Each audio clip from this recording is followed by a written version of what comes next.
Salut à nous tous, bien-aimés. C'est un plaisir pour moi de vous revenir et surtout de savoir que vous êtes nombreux à suivre ces petits moments de réflexion. Et je prie, ma prière est que le Seigneur me permette de maintenir et d'avoir le temps matériel parce que très occupé pour continuer à partager le fruit de ces méditations avec vous.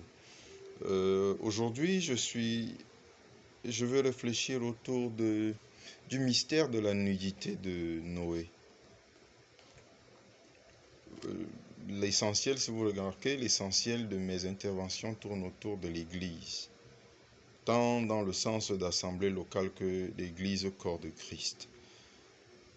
Je vais d'abord commencer par vous dire, rappelez-vous dans les vidéos précédentes, j'ai touché le cas de Noé, qui était le nouveau départ, qui était.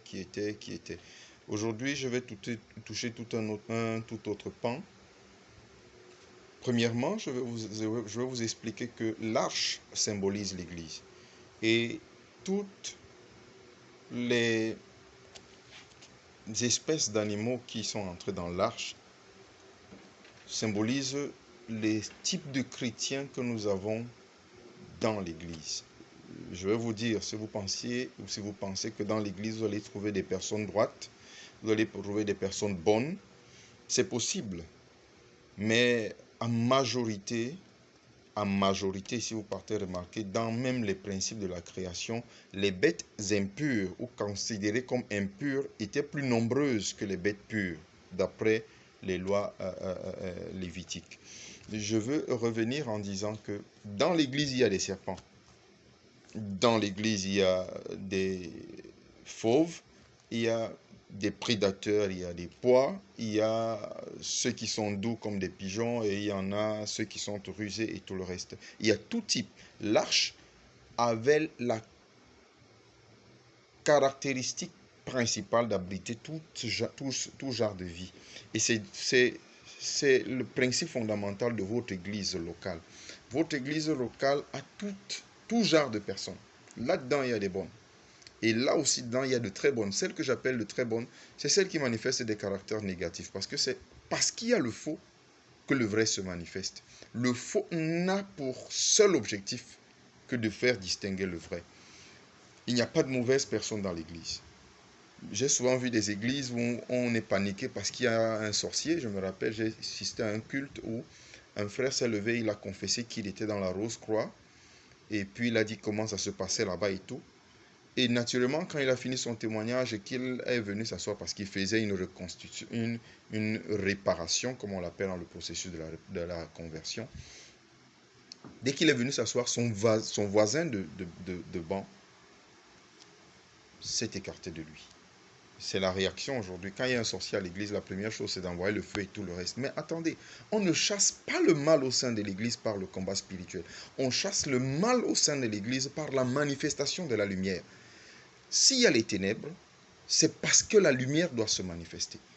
Je veux vous demander d'arrêter de faire ces prières folles que nous faisons dans les assemblées aujourd'hui. Oh, tout sorcier, tout sorcier. Écoutez, même dans votre famille, la seule manifestation la seule manière, de manifester la gloire de Dieu dans votre famille, dans votre assemblée, c'est que ceux qui prétendent être dans la lumière manifestent cette lumière-là. C'est le seul moyen de chasser les ténèbres. Je reviens sur Noé. Il y avait donc toutes sortes d'animaux dans la Bible, dans l'arche, et Dieu avait donné la précision à Noé. Il a demandé à Noé de construire des étages, de compartimenter l'arche. Généralement, les problèmes ou alors les caractères de certains individus nuisent à l'Église parce que le leader n'a pas encore trouvé le compartiment ou rendre le caractère nocif de cette personne utile pour l'Église. Un bon leader est d'abord un manager. Un bon leader est un manager. Écoutez, Jésus a été pendant 3 ans et demi avec celui qui le vendait. Son attitude n'a pas changé vis-à-vis de lui. Il n'a pas fait de discrimination. Il n'a jamais dit aux autres ce que Judas faisait. Et jamais même, et puis je vais dire en passant, de tous les disciples, le seul qui a goûté la salive de Jésus, c'était Judas. Parce qu'il est le seul qui a partagé directement le pain qui passait par la bouche de Jésus. C'était un privilège. Et pour moi, dans le principe du management, Judas était le métronome du groupe. C'était lui qui avait la stabilisation du groupe. Et je suis sûr d'une chose, quand le maître lui a dit ce que tu as à faire, fais-le, je suis sûr que les autres autour de lui, naturellement, pensaient qu'il était soit en train d'aller faire les achats, soit pour aller rendre ministère quelque part. Pourquoi? Parce que quel que soit le caractère nocif d'une brebis, le leader ne doit jamais laisser transparaître ça dans son management vis-à-vis de l'Église et ne doit jamais en parler aux autres, de peur que les autres le gèrent mal. Parce que étant leader, lui seul a la capacité de gérer le caractère nocif de cette brebis en espérant la mettre au bon endroit pour qu'elle cesse d'être nocive. Maintenant, Noé a pu faire une année pleine avec tout genre de vie. Vous vous imaginez le degré de fiente qu'il y avait. Vous pouvez imaginer le degré d'odeur qu'il y avait, les bruits d'oiseaux et tout ce qu'il y avait dans l'arche. Il y a des chrétiens comme ça dont le seul travail c'est de bavarder. Ils font des bruits comme des oiseaux. Leur place est dans l'arche. Il y en a dont le travail c'est de mordre les autres. Leur place est dans l'arche. Il y en a qui sont tellement gros que ils sont constamment en train de désirer plus de place, plus de place, plus de place. Leur place est dans l'arche. Le problème, ce n'est pas ces brebis, le problème, c'est le leader. Maintenant, Noé sort de l'arche et il cultive la vigne, comme je vous ai expliqué dans la vidéo précédente. Et il va se découvrir nu, après avoir bu. Et c'est là où commence ma réflexion. La nudité de Noé n'était pas un fait anodin. C'était un test de succession. Noé avait 3 fils et il fallait que l'un de ses fils, après, lui prenne la tête. Mais pour cela, il fallait qu'il passe le test de la nudité. Je veux le dire en passant. Chaque fois que Dieu vous fait voir la nudité d'un leader, ce n'est généralement pas le leader qui est visé. C'est vous qui voyez la nudité du leader qui est visé. C'est votre test de succession. Je veux vous dire, Josué était tellement attaché à Moïse qu'il était capable de dire à des anciens de cesser de prophétiser. Tellement il était content de son père spirituel qu'il savait que ce don était l'apanage de son père spirituel. Maintenant, Cam entre sous la tente de Moïse, pardon, de Noé. Et notez que Noé en hébreu veut dire consolation. Le peuple venait, la création venait de pécher. Dieu a envoyé le déluge, a baptisé toute la création et la création a été mise sous un nouveau concept de christianisme et l'Église sous la dispensation de Noé n'a pas besoin de critique, n'a pas besoin d'invective, elle a besoin de consolation. C'est pour ça que dans les jours de la fin, Dieu a dit qu'il enverra non pas un juge, le Saint-Esprit n'est pas un juge, il est un consolateur. Donc nous sommes restés sous la dispensation de Noé, nous sommes restés sous le ministère de la consolation. Tous ceux qui font du travail mauvais à l'Église, est-ce que ce que vous faites au quotidien est dans le but de consoler les cœurs, est dans le but d'encourager ceux qui sont souffrants. Ceux qui viennent à l'église, là, viennent parce qu'ils espèrent quelque chose de meilleur. Quand vous leur présentez ce que vous leur présentez, est-ce que vous pensez que vous les bénissez? Cam entre sous la tente et découvre son père nu. Et naturellement, il va sortir et il va se moquer de son père. Il va tellement se moquer de son père que ça va intriguer les aînés. Et les aînés vont lui demander qu'est-ce qui se passe. Et il va décrire la nudité du père à ses aînés ou à ses frères. Et quelque chose va se produire. Les 2 frères qui sont des aînés, ou alors des 2 autres frères, vont se mettre à reculons. Et ils vont rentrer dans la tente à reculons. Quand vous lisez ce texte, vous allez être conduit à sauter rapidement, mais je vais vous expliquer. Dans le livre d'Exode 33, Moïse dit à Dieu, Seigneur, je veux voir ta gloire, dans le verset 18. Seigneur, fais-moi voir ta gloire. Et Dieu va lui dire, je passerai devant toi, je proclamerai ma gloire. Et à la fin, il lui dit, tu me verras, mais tu me verras de dos.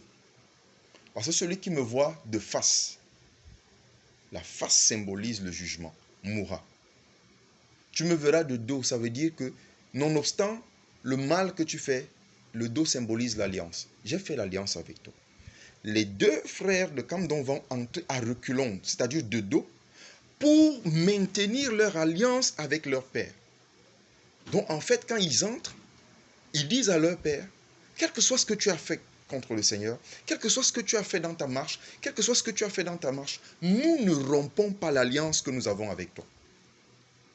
Combien de personnes vous avez quittées à cause de ce que vous appelez qu'ils ont fait des erreurs ou qu'ils ont dévié? Qui vous a établi en tant que, comment je peux dire, juge? Ils vont entrer et trouver leur père. Et ce qui est bon, la version Martin dit, et ils prirent le manteau de Noé et le couvrirent avec. Ils ne prirent pas leur manteau à eux, ils prirent le manteau de leur père. Écoutez, le manteau ici, d'après le livre d'Apocalypse, symbolise le vêtement. Le vêtement symbolise la vie. La vie symbolise la relation personnelle de l'individu avec Dieu. Donc ils disent en d'autres termes à leur père, quel que soit ce que tu as fait, c'est ton problème là-bas avec ton patron. Nous faisons notre part, nous te restons fidèles. Que ton Dieu te juge selon les accords de votre entente. Nous ne pouvons pas entrer dans ton entente avec Dieu, dans ta relation avec Dieu pour te juger, parce que nous ne savons même pas, nous ne savons déjà pas jusqu'à quel niveau cette relation va. Faites très attention. Faites très attention. Quand vous voyez un homme tomber, quand vous voyez un homme glisser, vous ne connaissez pas tout ce qui est engagé. Il y a des hommes qui ne sont pas des simples hommes, c'est des systèmes. Tellement de personnes dépendent d'eux. J'expliquais à des frères dernièrement que quand Dieu dit à Élie, après qu'il fuyait Jézabel, et qu'il se retrouve dans la caverne, il lui demande, qu'est-ce que tu fais ici? Et puis Élie va lui dire, on a tué tous tes prophètes, je suis resté moi seul. Et Dieu lui dit, non, tu n'es pas resté toi seul, il y a 7000, je me suis réservé 7000 comme toi. Quand nous lisons généralement ce texte, nous avons l'impression que Dieu dit à Élie, tu n'es pas seul, tu as 7000 personnes qui sont là et qui attendent de prendre ta place. Ça veut dire que dès que tu t'arrêtes là, elles peuvent à tout moment prendre ta place. C'est pas ce que ça veut dire. Dieu était tout simplement en train de dire à Élie que si tu t'arrêtes de faire ce travail que tu as à faire, pour lequel je t'ai mandaté et commissionné, il faudra 7000 personnes pour te remplacer. Écoutez, chacun d'entre nous, Dieu s'est tellement investi dans chacun d'entre nous qu'il faut de nombreuses personnes pour nous remplacer. Notre seul moment d'arrêt est tellement caractéristique que personne ne fera jamais comme nous. Et le niveau spirituel d'Élie imposait qu'il soit remplacé par 7000. Peut-être toi, ce n'est que 2 personnes qu'il faut pour te remplacer. Peut-être 100 ou 10. C'est en fonction de ta valeur dans le plan de Dieu, de l'impact que tu as sur des vies. Noé avait beau pécher, avait beau manifester et se découvrir nu dans sa tente. Ce n'était pas Noé le problème. Parce que généralement, quand le leader même est nu, il est dans l'inconscience de sa nudité. Ça veut dire que c'est vous qui êtes à côté de lui, qui avez la lourde responsabilité de le couvrir. Mais vous ne le couvrirez pas avec vos pensées. Vous ne le couvrirez pas avec ce que vous pensez normal. Écoutez, ce qui est la norme selon vous n'est pas obligatoirement la norme selon Dieu avec cet homme. Et puis je dis aussi à vos leaders, quand les gens qui ont été placés autour de vous commencent à attirer votre attention dans l'amour sur une déviance, ne vous mettez pas sur vos grands chevaux et dire je suis le leader. Non, Dieu les utilisera toujours pour vous aviser, pas pour vous corriger, mais pour vous avertir. Donc faites très attention. La nudité de Noé était donc une épreuve qui a disqualifié Cam et qui a disqualifié ses petits-enfants après lui. Comprenez-le. La manière dont vous gérez les faiblesses de votre père, les faiblesses de votre patron, les faiblesses de votre père spirituel détermine la place que vous occuperez dans l'ordre de succession et la place que votre progéniture va occuper dans l'ordre de succession de ce dernier. Écoutez, beaucoup de parents que nous sommes jouons avec la vie et la puissance de succession de nos enfants à cause de la manière dont nous traitons certaines situations. Je vais te donner un conseil ce soir. quel que soit ce qu'on peut te faire, quel que soit ce que tu peux voir ton leader faire, quel que soit ce dans quoi ton leader peut se retrouver, sois fidèle à ce leader. Pas fidèle dans le sens de rester avec lui, pas fidèle dans le fait d'entrer dans le péché avec lui, mais fidèle dans le sens de ta loyauté vis-à-vis de lui. Dieu ne cherche pas des hommes qui ont des dons. Dieu cherche des hommes qui ont d'abord des caractères, des vertus, et c'est lui qui vient leur accorder les dons. L'apôtre Paul dit à Timothée, son fils, ce que tu as reçu de moi, confie-le à des hommes fidèles et capables ensuite.